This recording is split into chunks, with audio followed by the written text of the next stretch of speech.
some basic assumptions that we probably all have, and we can add to it. Let's simply run through them with you, and stop me if you want to. All of us are teachers in some way or another. We're all learners. We're all here today trying to learn something. I always learn something from any workshop that I go to, from the audience. Always, always. I think you folks especially are pivotal in recognizing employees who need help, who need coaching and development. I mean, retention of people, employees, especially the high-performing ones, is a very cost-effective process. We know how important that is. I think most people want to perform well. I have a very positive view toward people, and I think most people, most mature, reasonable people, want to do a good job, but somehow or another they get themselves stuck, frustrated, and performance suffers. Losing valued employees is costly and often demoralizing to the organization. I'm consulting with a company now. It's about a $12 million company. Founder is the CEO. One of the reasons he got me involved about 4 months ago is because of their high turnover. And they just had unfortunately they don't have an HR person. One of the recommendations I made to him in my assessment of his company, get an HR person in there. They have no policies around that, so it's a hit or miss kind of thing, shotgunning. And as a result, they lose valuable people. But the money that they've lost by hiring somebody, 8 months later the person's gone, it's incredible. So oftentimes, like you, and same with me, people come to us when there's enough pain. So he had enough pain, he decided to come and check it out. I think you're often the first point of contact with people who have some sort of problems. And I think that's a very powerful responsibility that you have. Because people need to have that resource within the organization. They need that confidentiality, they need that trust. If they're not connecting with you, then they're going to try to figure things out themselves, and oftentimes that doesn't work. Or they leave, and you've lost good people.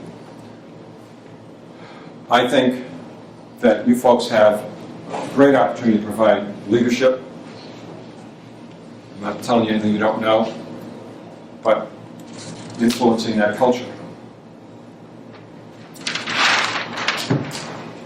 Those are some assumptions.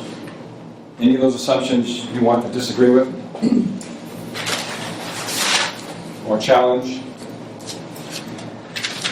Because if you agree with that, then you have to sort of live it, right? If you agree that you have the opportunity to provide strong leadership and influence this culture that you're working in, then that means a whole series of things, to me anyway. You've got to stand up and be counted, you've got to take initiative, you've got to be innovative, you've got to challenge your bosses, your colleagues, when they're doing stupid things, and they do. We all know that. Other assumptions you'd like to add to that list? Anything at all? Any other assumptions about your role? No? Okay, you got a pretty old cover. All right. Something I want you to consider, and then I'm going to put you to work a little bit. Retention, from my perspective, isn't just about keeping warm bodies, even if they are valued bodies, in place. It's about helping those valued people maximize their abilities and their skills.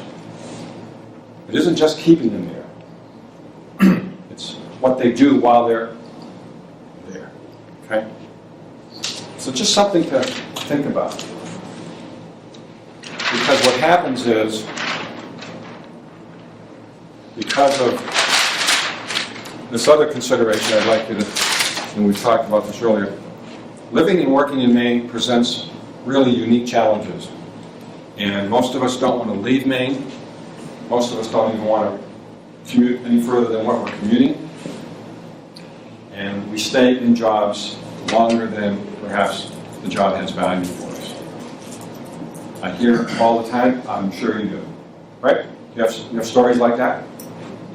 Where the kids are settled in school, families well entrenched in the community, but the person is not happy in what they're doing. Paycheck's good. So what do you got when you have that scenario?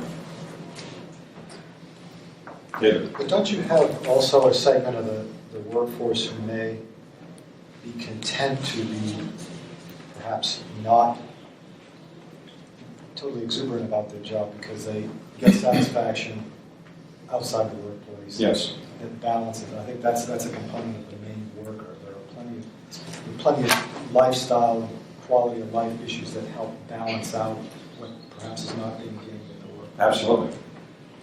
But you know what? Challenge me here, please.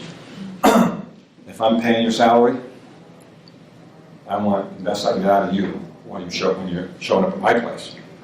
I encourage you to go striper fishing after work and be involved in nonprofits and coach soccer, and we'll support that as much as we can. But I'm paying you, and I'm giving you benefits, and I expect high performance. It goes two ways, too.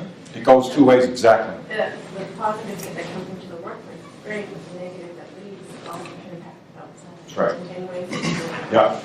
One of the things that David's brought up is a very interesting and unique issue in Maine. I see so many professionals who have so much more to give, but they're not getting it during the day. They're getting it somewhere else.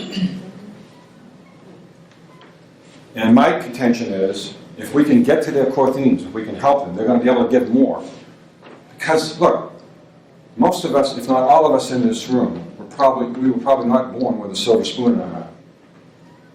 Right? A $2 million trust fund when you reach 21.